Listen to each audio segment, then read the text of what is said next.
এখন আমরা জানি যে স্টেরয়েড ব্যবহারের ফলে এটা আসলে যেইভাবে এটা তো আমরা বিভিন্ন হেলথ ইমার্জেন্সির ক্ষেত্রে ব্যবহার করি, মূলত হাঁপানির ক্ষেত্রে এই স্টেরয়েডটা ব্যবহার হয়। কিন্তু যদি গরু মোটাতাজাকরণের ক্ষেত্রে কেউ আসলে এই জিনিসটা এইভাবে ব্যবহার করে, তাহলে অনেক সময় এটা কিডনি ফেইলিওর হয়, কিডনির ফিল্ট্রেশন ক্যাপাবিলিটি কমে যায়, যার কারণে এই পানিটা মাংসে জমতে থাকে।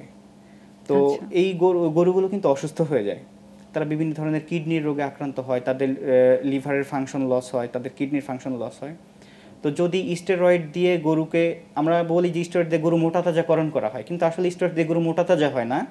স্টেরয়েডের কারণে গরুর কিডনির প্রপারলি কাজ করতে পারে না, গরুর কিডনি ফেলিওর হয়, যার কারণে শরীরে পানি জমে। পানি জমার কারণে গরুর শরীরটা ফুলে যায়, এবং তখন গরুটাকে আসলে এরকম মোটাতাজা মনে হয়, কিন্তু আসলে এটা মোটাতাজা গরু নয়। তো বাজারে যদি এই ধরনের গরু আসে, তাহলে এটা বোঝার কিছু উপায় আছে, লক্ষণ আছে। সেটা হচ্ছে গরু স্বাভাবিকভাবে, আমরা জানি যে সুস্থ গরুর চোখ অনেক উজ্জ্বল হয় এবং গরু খুব রেসপন্সিভ হয়। তো এই ধরনের অসুস্থ গরুগুলোর রেসপন্স কম থাকে।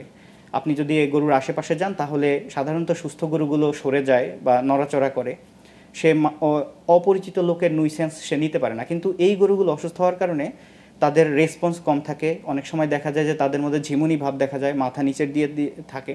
এবং আমরা জানি যে সুস্থ গরুর কান কিন্তু খাড়া থাকে, অর্থাৎ ইরেকটাইল এয়ার থাকে।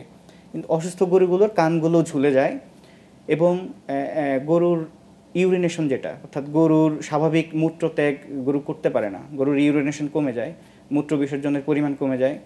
এবং এই গরুগুলোর হেভি মাসল যে জায়গা আছে, এটা হতে পারে গরুর পিঠের জায়গা, অথবা গরুর হচ্ছে পেছনের পায়ের উপরের জায়গা, বাটক আমরা যেটাকে বলি, এই জায়গাগুলোতে যেখানে বেশি মাংস থাকে, মাসল থাকে, এই জায়গাগুলোতে যদি আপনি চাপ দেন বা হচ্ছে আঙুল দিয়ে যদি আপনি চাপ দেন, তাহলে এই জায়গাগুলো দেবে যাবে, এবং এটা পুনরায় আগের জায়গায় ফিরে আসতে সময় লাগবে। নর্মালি সুস্থ গরুর ক্ষেত্রে চাপ দিলে হাত সরিয়ানোর সাথে সাথে এটা মাংসটা আবার আগের জায়গায় চলে আসে। কিন্তু এই অসুস্থ গরুর ক্ষেত্রে এই এটা ফিরে আসতে কিছুটা সময় লাগে আর কি, দেবে যায়, যেহেতু এখানে পানি জমা থাকে অনেক মাসলে। তো এইভাবে আর কি আমরা